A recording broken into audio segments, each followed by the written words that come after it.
Baik, Assalamualaikum warahmatullahi wabarakatuh. Ya, sampai kita pada pembahasan mengenai jurnal penyesuaian. Di mana untuk jurnal penyesuaian ini digunakan untuk menyesuaikan akun-akun tertentu supaya saldo dari akun tersebut sesuai dengan saldo yang sebenarnya. Jadi di sini untuk mempercepat waktu saya sudah siapkan untuk dokumen bukti memorial yang kita gunakan untuk membuat jurnal penyesuaian. Ya, di sini langsung saja saya bagi jadwal layarnya untuk mempermudah proses untuk input transaksinya. Oke, yang pertama untuk bukti memo yang pertama di sini berdasarkan data dari rekening koran dari bank, bank telah mengkredit rekening perusahaan untuk jasa giro yaitu sebesar 1.750.000 dan mendebit untuk biaya administrasi sebesar 25.000. Jadi di sini kesimpulannya kita pendapatan bunga di sini sebesar 1.750.000. Kemudian di sini ada juga beban administrasi bank yaitu sebesar 25.000. Baik, untuk mencatat adanya bukti memo yang pertama di sini kita masukkan dulu tanggalnya, kemudian jurnal yang kita gunakan di situ adalah bank Cashin Bank, bank service charge pada interest revenue. Untuk interest revenue sendiri kita masukkan untuk pendapatan bunganya di sini kita dapat 1.750.000, kita masukkan ke sini. Kemudian di situ ada beban administrasi bank atau bank service charge ya. Kita letakkan di sisi debit 25.000 sehingga total yang diterima cash in bank adalah pendapatan bunga ini dikurangi dengan beban administrasi bank. Kita dapat cash in bank sebesar 1.725.000. Oke, itu untuk yang bukti memo yang pertama. Untuk bukti memo yang kedua di sini perlengkapan pabrik toko dan perlengkapan pabrik toko dan kantor yang terpakai masing-masing sebesar 3 juta. Ini untuk perlengkapan pabrik ya 3 juta untuk perlengkapan pabrik ini dicatat sebagai BOP sesungguhnya. Oke, kemudian toko ini adalah 2 juta dan kantor adalah 1 juta. Oke, jurnal untuk mencatat adanya pemakaian atas perlengkapan pabrik, toko dan kantor di sini digunakan. Yang pertama di sini untuk perlengkapan pabrik ini dianggap sebagai atau dicatat sebagai BOP sesungguhnya. Makanya di sini kita gunakan akun actual factory overhead cost. Oke, tanggal 31 jangan lupa. Kemudian untuk tokonya sendiri kita gunakan akun store supplies expense. Kemudian untuk kantornya adalah office supplies expense. Kreditnya sendiri untuk actual factory overhead cost ini kita pakai adalah untuk perlengkapan pabrik sendiri, kemudian perlengkapan kantor, toko dan perlengkapan kantor. Oke, masing-masing di sini jumlahnya untuk nilai pemakaiannya. Yang pertama untuk perlengkapan pabrik adalah 3 juta di sini. Kemudian untuk yang perlengkapan toko 2 juta dan perlengkapan pabrik di situ adalah perlengkapan kantor 1 juta. Untuk kreditnya sama, kita ambilkan dari nilai beban yang terpakai itu. Oke, lanjut kita ke dokumen nomor 3. Di sini ada penyusutan aset tetap ya, dihitung sesuai dengan tabel aset tetap. Di sini gedung disusutkan sebesar 1 juta. Oke, adanya penyusutan gedung ini sebesar 1 juta ini dialokasikan yang pertama untuk pabrik itu 70%, kemudian toko ini 10% dan administrasi 10% di sini. Kalau kita perhatikan persentase ini, alokasi persentase ini kurang 10% untuk mencapai 100% sini.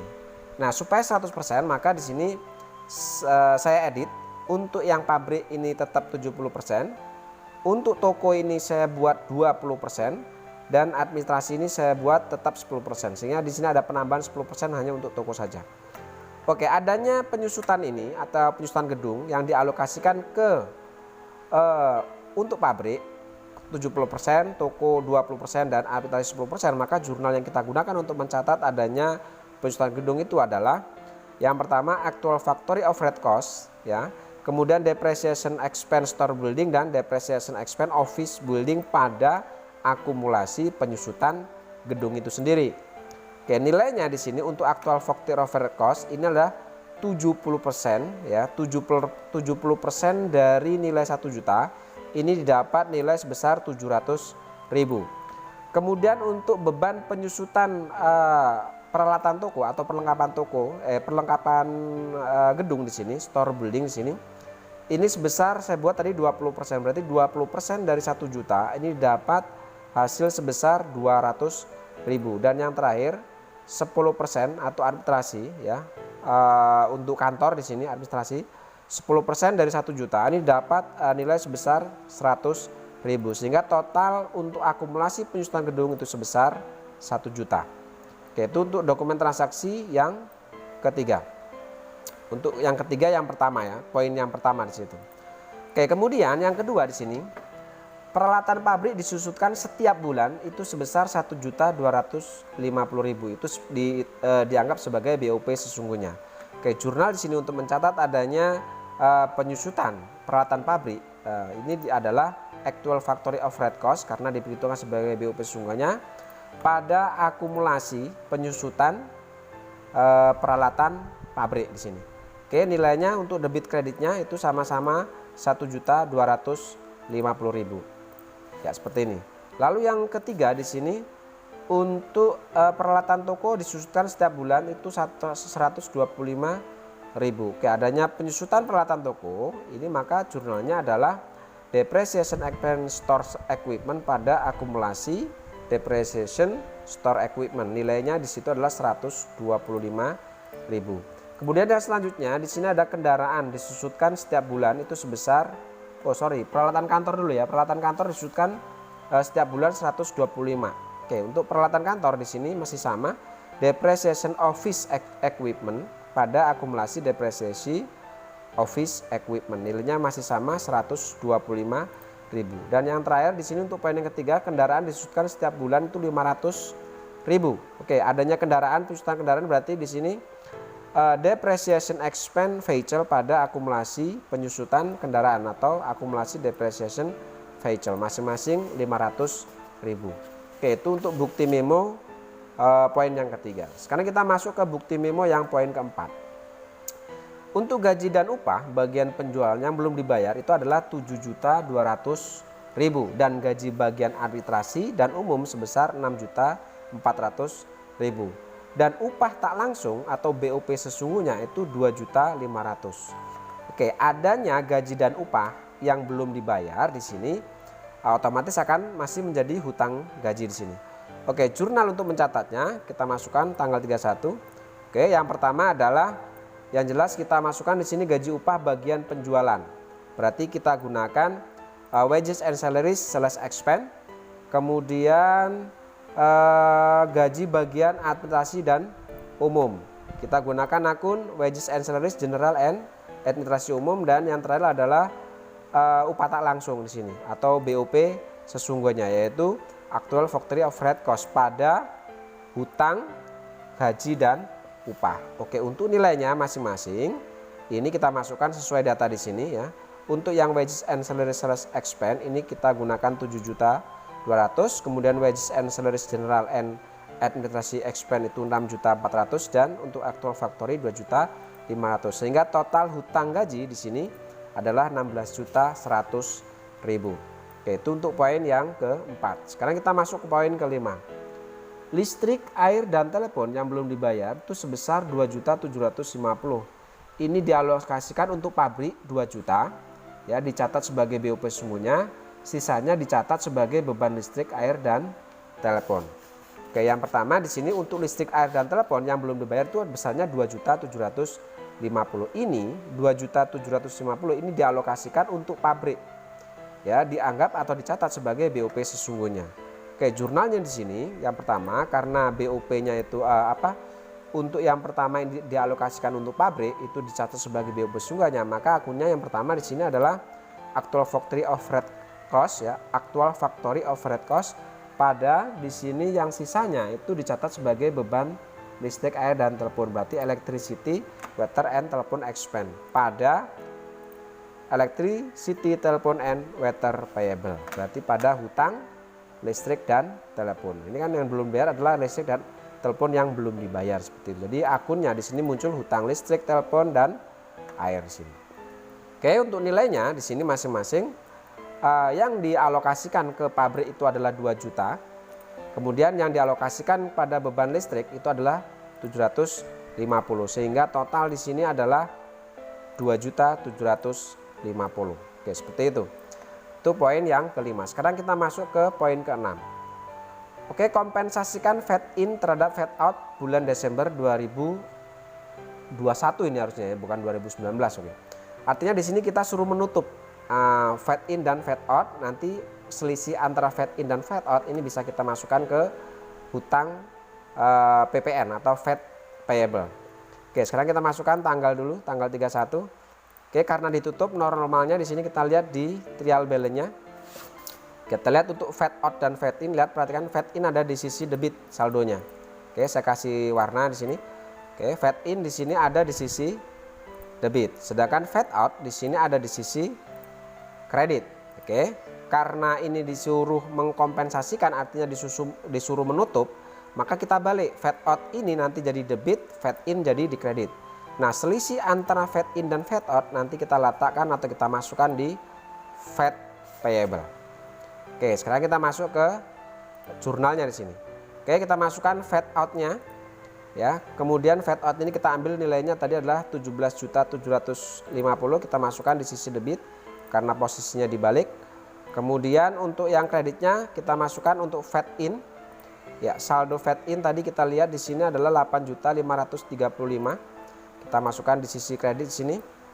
Lalu kemudian di sini ada selisih antara fade out dan fade in. Selisih antara fade out dan fade in ini sebesar 9.240.000. Ini kita catat atau kita masukkan ke dalam akun fade payable. Oke, itu nomor 6. Sekarang kita masuk ke nomor ke-7, asuransi yang telah dikadaluarsa, artinya telah terpakai. Yang kadaluarsa berarti yang telah terpakai adalah sebesar 600.000. Oke, jurnal untuk mencatat adanya pemakaian atas asuransi di sini kita gunakan insurance expense pada prepaid insurance. Oke, besarnya di sini debit kreditnya adalah 600.000 sesuai di dokumen ini. Oke, kemudian selanjutnya yang nomor 8 di sini. Hitung pajak penghasilan PPh Badan dengan tarif sesuai dengan PP nomor 23 tahun 2018 mengenai tarif PPh final UMKM. Dengan peredaran bruto di bawah 4,8 miliar dikenakan tarif pajak tunggal 0,5% dari peredaran bruto di bulan yang bersangkutan, dan paling lambat harus di store tanggal 15 bulan berikutnya. Artinya karena dibayar tarif pajak bulan ini harus dibayar di bulan berikutnya, maka akan muncul namanya hutang pajak di sini. Maka jurnal untuk mencatat adanya poin ke-8 di sini bunyinya adalah income tax expense pada income tax payable. Nilainya sekarang kita cari. Perhatikan di sini. Besarnya pajak ini adalah 5% dari peredaran bruto. Nah, sekarang kita cari berapa nilai bruto kita. Bruto itu berarti akumulasi dari kode 4 atau total penjualan bersih di sini. Oke, di sini kita lihat untuk kode 4 ini saya kasih warna merah. Oke, ini adalah kode 4 atau kode akun penjualan di sini. Nah, bruto berarti total dari kode akun 4 ini. Sekarang kita lihat normalnya kode 4 atau normalnya pendapatan itu adalah kredit. Jika ada yang debit berarti dia akan mengurangi. Nah, untuk mencari berapa nilai bruto kita berarti 1.657.750 ini dikurangi dengan 11.200 dan 42.320. Oke, sekarang kita hitung di sini. Ya, jadi 1 miliar ini dikurangi dengan 11 juta sales diskon dikurangi dengan sales retur. Oke, sorry. Jadi sales ini dikurangi dengan sales diskon, sales retur ya. Sorry ini tadi kehapus ya. Oke. Ya. Jadi sales ini dikurangi dengan sales diskon dikurangi dengan sales retur, didapat nilai 1.604.230. Nah, inilah bruto kita berarti.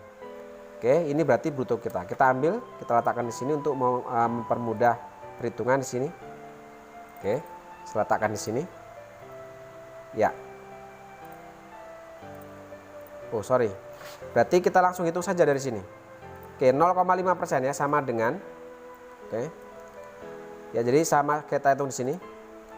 Sama dengan 0,5% ya dikali dengan bruto kita ini.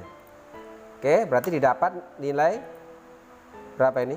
8.021.150. Berarti inilah yang akan kita masukkan ke dalam income tax expense dan income tax payable ini. Kita masukkan ke sini. Ya. Ya, 8.021.150.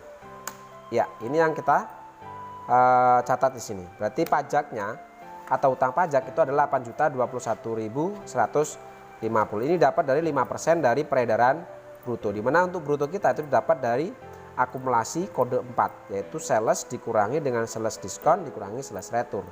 Jadi kemudian setelah kita dapat bruto ini, maka kita coba kalikan dengan persentase pajak yaitu 0,5%. Didapat 8.021.150. Oke, itu untuk poin yang ke-8. Sekarang kita masuk poin ke-9. Supaya menutup BOP yang dibebankan dan BOP sesungguhnya dengan mencatat selisih BOP ke HPP sebesar 595. Jadi kita akan coba cari bernilai berapa BOP yang dibebankan dan BOP sesungguhnya. Setelah dicari, setelah dapat, nanti selisihnya harus sama dengan selisih ini. Nah, selisih sebesar 595.000 ini harus kita catat ke atau kita akan masukkan ke HPP. Oke, sekarang coba kita hitung di sini. Nah, untuk mencari HPP yang BOP dibebankan dan BOP sesungguhnya di sini kita masukkan ke sini dulu BOP sesungguhnya dan BOP yang dibebankan di sini. Ini kita cukup mencari dari jurnal yang pertama, itu kita cari di jurnal cash receipt journal, cash payment journal ya, cash payment journal. Kemudian kita nanti lihat di jurnal umum, dan yang terakhir bisa kita lihat atau kita cari di jurnal penyesuaian atau AJP. Ya, sekarang kita cari dulu untuk BOP sesungguhnya ini di jurnal pengeluaran kas. Oke, kita cari untuk yang actual factory ya. Kita cari di jurnal pengeluaran kas. Kita cari yang actual factory di sini. Oke, di sini muncul actual factory atau akun BOP yang sesungguhnya di sini sebesar 1.500.000. Oke, 1.500.000 kita masukkan ke sini. Kita catat ke sini dulu biar tidak lupa. Oke, tadi muncul di jurnal pengeluaran kas itu 1.500.000. Oke, kemudian yang kedua kita cari di jurnal umum. Kita cari di jurnal umum. Oke, di jurnal umum di sini untuk actual factory overhead cost. Di sini yang pertama muncul 1 juta. Kemudian muncul lagi di sini 500. Oke. 500 muncul lagi di sini